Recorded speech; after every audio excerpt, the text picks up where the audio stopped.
Right now, I want to talk about credit requirements for a VA loan and what that means. By now, hopefully you understand that there's no minimum credit score requirement on a VA loan. I've been talking about that for a long time.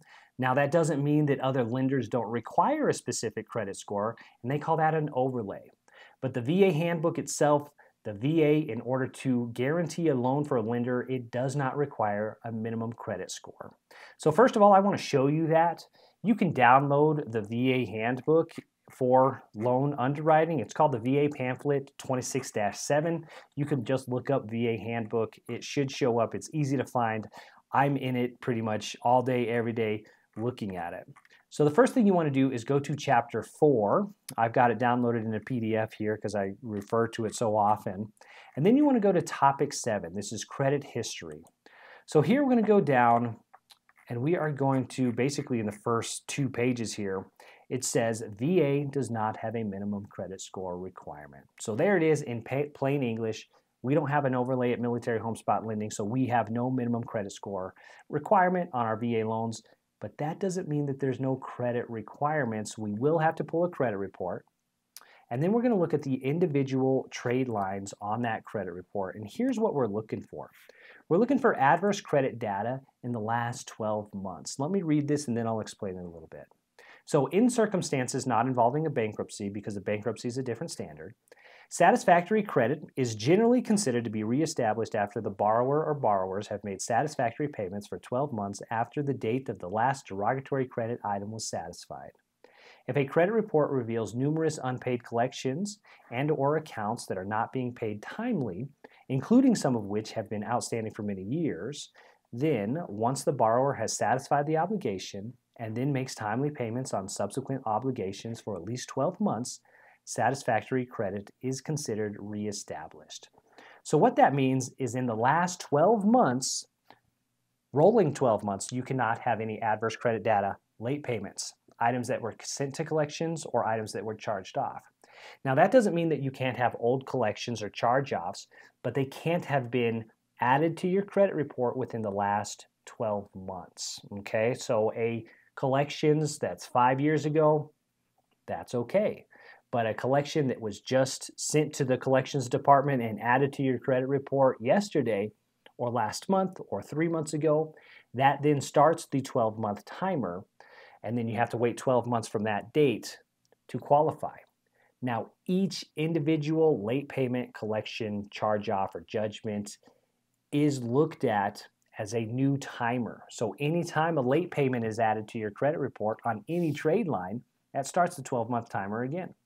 Now, trade lines. I mentioned trade lines. What is that? So we look at your credit report. A trade line is just a creditor. So you're going to have a credit card. That's going to be one trade line. You're going to have a card loan. That'll be a trade line. Student loans. That'll be a trade line.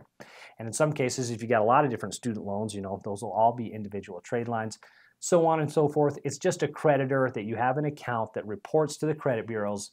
That's an individual trade line. So hopefully that makes sense. Really, it's not a matter of if you'll qualify, it's a matter of when. So you just need to be a steward of your own credit, take charge of it. So if you've had some late payments, just make sure that nothing's late for the next 12 months and then you'll be able to qualify. Old collections and charge-offs, you can kind of take care of those individually as you can.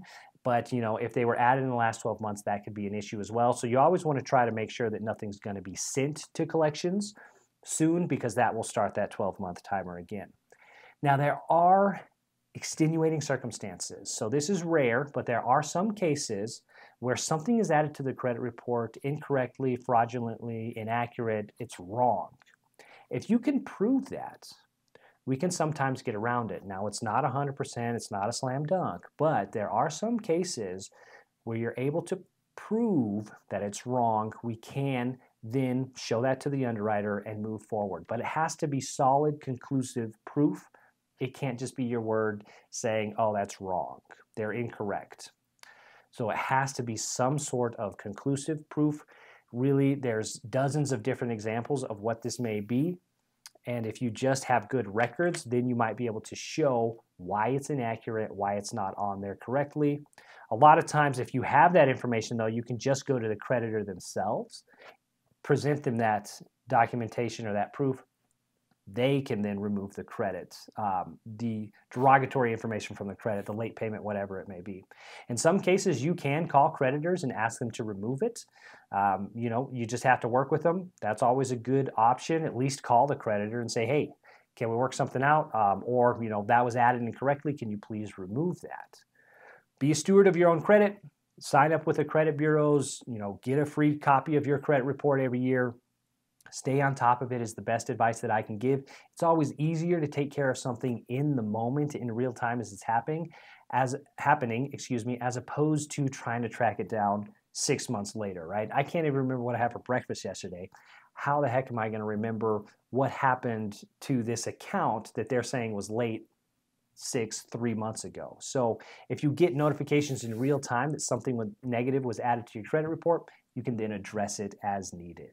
So hopefully that helps. If you got more questions, please let me know. I'm always available and up for a conversation. My name is Drew Smith. Like and follow for more mortgage tips.